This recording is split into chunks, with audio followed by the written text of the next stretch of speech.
मुर्तुज़ा साहब, सेनेटर कामरान मुर्तुज़ा साहब।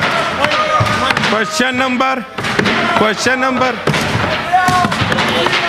कुर्सी को 31 कुर्सी को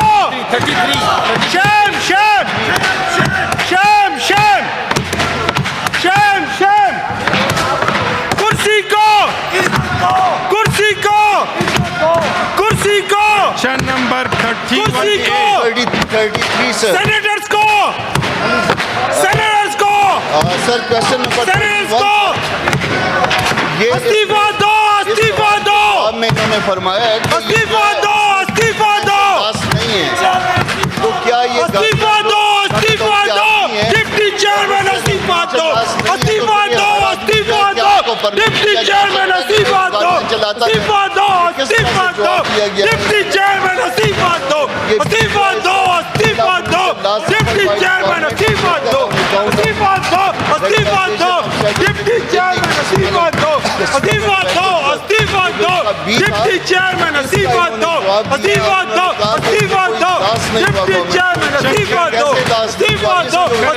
दो डिप्टी चेयरमैन इस्तीफा दो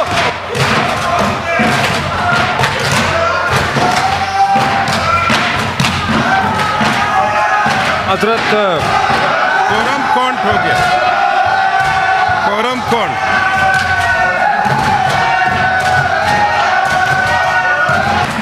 और आज हमारी कोशिश थी कि हम बिजनेस भी चला दें और ख़ासकर बलूचिस्तान के बारे में और खैबर पख्तूनख्वा के बारे में इधर से आप लोगों ने दमाल डाल दिया ना, आप लोगों ने दमाल डाल दिया। हमने कहा बलूचिस्तान पे बात करेंगे, खैबर पख्तूनख्वा। आज की ऐवान की कार्रवाई बरोज़ जुमा 10 अक्टूबर 2025 को सुबह 11 बजे तक मुलतवी किया जाता है। अपना दमाल जारी रखो, दमाल डालो। साहब के 9 ट्रिलियन है, 375 ट्रिलियन नहीं है, तो 9000 अरब रुपए भी कोई छोटी रकम नहीं है जिसकी इरेगुलरिटीज़ या जिसकी कोई मिस प्रोक्योरमेंट या वो जाहिर की गई है। नंबर 1।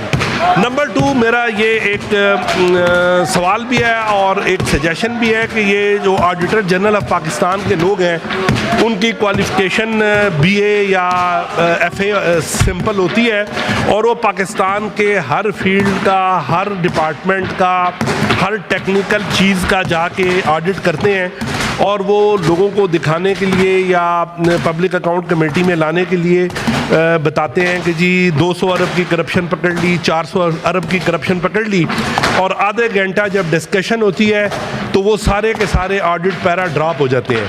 तो काइंडली आप कोई ऐसे ऑडिटर जो एक्सपर्ट हों, उस फील्ड के हों, अगर कोई माइनिंग में या पेट्रोलियम में या हेल्थ में ऑडिट कर रहा है तो उसको एटलीस्ट उसकी टर्मिनोलॉजी का पता हो, एटलीस्ट वो उन वर्ड्स को पढ़ सकता हो और वो फिर कोई ऑडिट रेज करे जिसके बदले गवर्नमेंट ऑफ पाकिस्तान में कोई रिकवरी हो।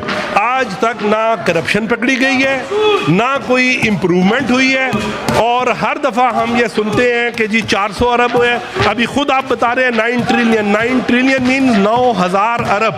तो 9000 अरब की अगर इरेगुलरिटीज़ या मिस प्रोक्योरमेंट पकड़ी है तो उसकी रिकवरी या उसका कसूरवार या उसका कोई जिस पे किसी पे ये रिस्पॉन्सिबिलिटी तो फिक्स होनी चाहिए।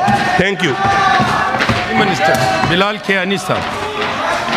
डिप्टी चेयरमैन साहब बहुत शुक्रिया जी। देखिए 3 बातें हैं और 2 में मैं दुरुस्तगी करना चाहूँगा।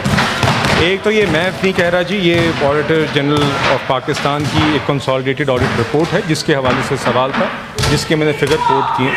दूसरी बात ये है कि ये मैंने वाज़े तौर पे यहाँ पे आने से पहले ख़ुद ऑडिटर जनरल के अमले से पूछा कि क्या ये वो इस्टेब्लिश्ड आपकी इरेगुलरिटीज़ हैं। उन्होंने कहा नहीं, ये 9 ट्रिलियन जो रकम है रेवेन्यूज़ और एक्सपेंडिचर्स में से कुल मिला के, ये वो 9 ट्रिलियन की ऐसी ट्रांजैक्शंस हैं, ऐसे इंस्टेंसेस हैं जो ये समझते हैं कि मज़ीद काबिले इंक्वायरी या काबिले तफ्तीश है।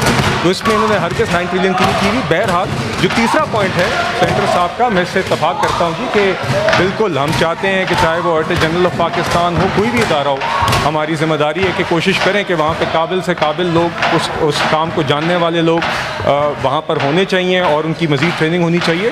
तो मेरा मेरे ख्याल से ये एक ऐसा मौजू है, again standing committee on finance में सेनेटर साहब होते भी हैं, इसको हम मज़ीद वहाँ पे डिस्कस भी कर सकते हैं और ऑडिटर जनरल ऑफ पाकिस्तान की तरफ से वहाँ पर आके शायद एक प्रेजेंटेशन भी रखी जा सकती है जिसमें इस मौजू के ऊपर हम मज़ीद तफसील में वहाँ पर बातचीत कर सकें और रहनुमाई भी हासिल कर सकें सेनेटर साहबान से। शुक्रिया जी। सेनेटर अनुशा रामन साहब। चेयरमैन साहब बहुत शुक्रिया। देखिए, ये जो ऑडिटर जनरल ऑफिस ने एक तरीक़ाकार बना लिया है कि वो बग़ैर तहकीक के, बग़ैर वेरिफिकेशन के कुछ अपने दिमाग में जो सोच लेते हैं, जो उनको लगता है कि ठीक है, वो उसको लिख के ले आते हैं और यहाँ एक तमाशा लगता है मीडिया के ऊपर। बाद में पता चलता है कि बात का बतंगड़ बना है और असल में बात कुछ भी नहीं है। और ये आज से नहीं है, ये कई सालों से हो रहा है और मेरा ख्याल है कि अब ये वक्त आ गया। और इस दफ़ा जिस तरीके से ऑडिटर जनरल की रिपोर्ट के ऊपर बहुत टाइमली मैनर में फाइनेंस मिनिस्ट्री ने एक्शन लिया और उन्होंने फौरी तौर के ऊपर उनकी इस जो बिल्कुल एक I would say it was very irresponsible of them to give out a report such a manner and upload it.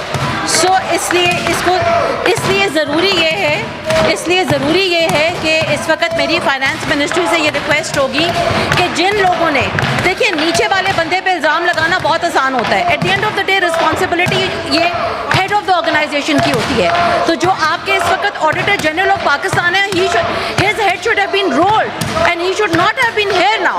उनको ऑलरेडी यहाँ पे नहीं होना चाहिए, उनका इस्तीफा आना चाहिए था या उनको रिमूव किया जाना चाहिए था, क्योंकि इतना मीडिया में इस चीज़ को उछाला गया और इतनी बदनामी हुई और बाद में पता चला कि कुछ था ही नहीं। तो क्या ये इसके ऊपर कोई गौर कर रहा है कि नहीं? लेकिन कम अज़ कम आप हमारी साइड से या मेरी साइड से तो प्लीज़ ये रिक्वेस्ट है कि आप जो जिम्मेदारान हैं उनको उन जगहों से हटाएं। अगले साल फिर ऑडिट आया खड़ा है, अगले साल फिर ये तमाशा लगने का अंदेशा हो सकता है। बहुत शुक्रिया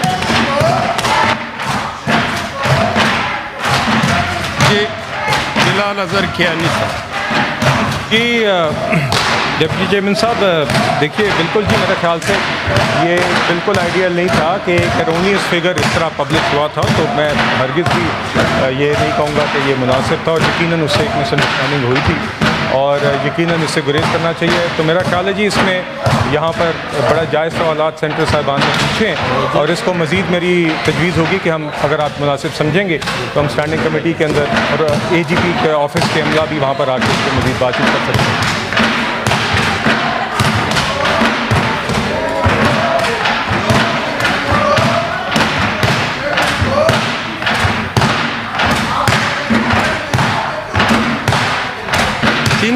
जी, थैंक यू